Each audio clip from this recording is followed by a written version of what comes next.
Tout le monde est un génie, mais si l'on juge un poisson sur sa capacité à grimper à un arbre, il passera sa vie à croire qu'il est stupide. C'est sur cette célèbre citation d'Albert Einstein que nous allons commencer cette vidéo. Bonjour tout le monde, je m'appelle Epongo Dora, étudiante en ingénierie biomédicale à l'Université Polytechnique de l'Ouest africain. Mais avant de poursuivre, je vous appelle à vous abonner, à liker cette vidéo et à activer la cloche de notification afin de ne manquer aucune de nos prochaines vidéos. Dans cette vidéo, nous allons parler de 8 types ou formes d'intelligence d'après Howard Gardner, qui est un psychologue américain ayant mené plusieurs travaux afin d'améliorer la capacité des enfants, en gros dans le milieu scolaire, à travailler sur leur potentiel.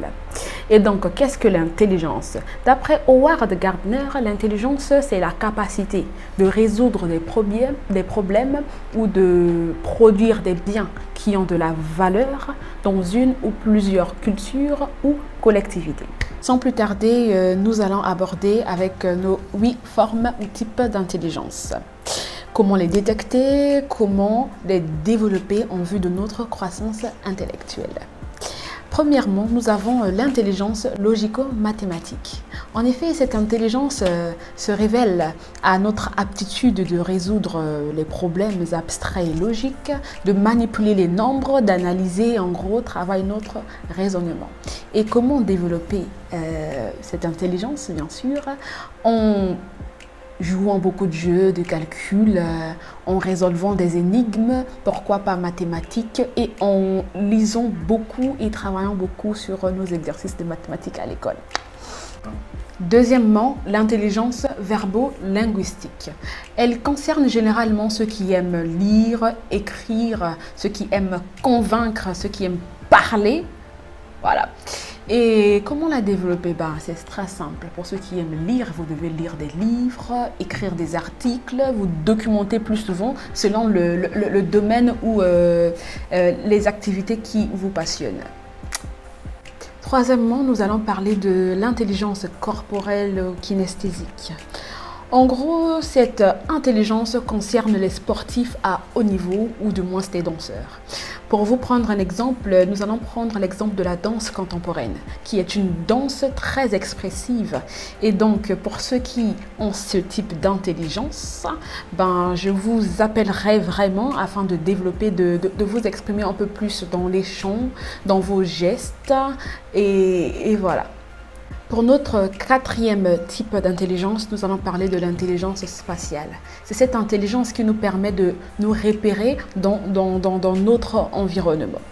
On la trouve généralement chez les architectes, les géographes, comme ça. Donc, pour développer ce type d'intelligence, je vous appellerai à faire souvent des randonnées, à souvent vous balader, à vous repérer dans l'espace, des choses comme ça, quoi. Et vous verrez que vous développerez votre intelligence spatiale. Pour la cinquième forme d'intelligence, nous allons parler de l'intelligence interpersonnelle. Elle se retrouve généralement chez des personnes dotées d'empathie. Des personnes qui ont la facilité de comprendre, de détecter les problèmes, de venir en aide aux autres. Et donc, comment faire pour la développer? Pour la développer, il faut de temps en temps, pour des familles nombreuses, discuter avec nos petits frères, les grandes personnes, essayer de détecter certains problèmes afin de les améliorer. Pour les personnes qui sont généralement seules, les amis sont faits pour ça, quoi. Pour notre sixième forme d'intelligence, nous allons parler de l'intelligence intrapersonnelle. C'est cette capacité d'introspection, de se regarder à l'intérieur de soi-même afin de détecter en gros nos blessures, nos faiblesses, nos forces, nos capacités à pouvoir se regarder en face. Et donc, comment faire pour la développer? Il faut souvent de temps en temps méditer, se remettre en question, se poser des bonnes questions sur soi afin de pouvoir développer et de ne pas, le plus important, nuire aux autres. Pour les amoureux de la nature, il y a bien sûr une intelligence pour vous, l'intelligence naturaliste. Eh bien, elle se trouve dans la faculté de compréhension de l'environnement fine des individus qui ont un lien avec la nature. Ils apprécient, les personnes qui ont ce type d'intelligence apprécient et parviennent à classer la faune, la flore et le monde minéral. Eh bien, comment la développer?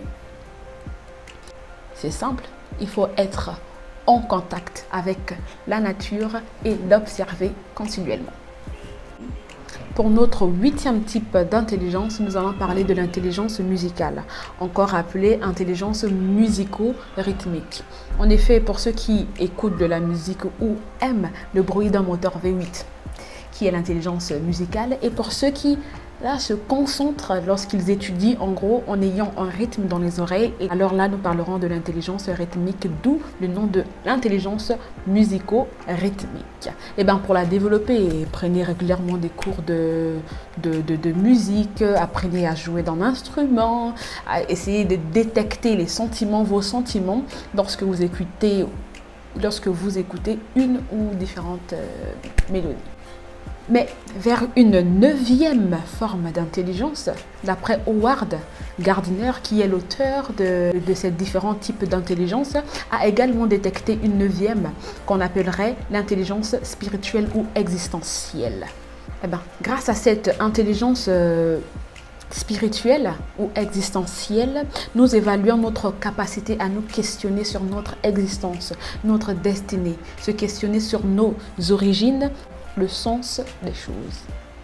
Mais il y a un autre penseur, Robert Emmons, qui pour lui considère cette 9e intelligence comme étant exactement une forme d'intelligence. Pourquoi? Il dit ceci: si nous pouvons utiliser une information spirituelle afin de résoudre un problème physique, et donc ce type d'intelligence pourrait bel et bien faire partie des formes d'intelligence, d'où la 9e intelligence. Pour conclure, une chose est essentielle à savoir: tous les individus possèdent ces formes d'intelligence, mais dans des proportions différentes. Et ce qui est intéressant aussi à savoir, c'est que nous pouvons utiliser les unes pour développer les autres et d'avoir une bonne croissance intellectuelle. Merci de m'avoir suivi jusque-là, c'était Epongo Dora.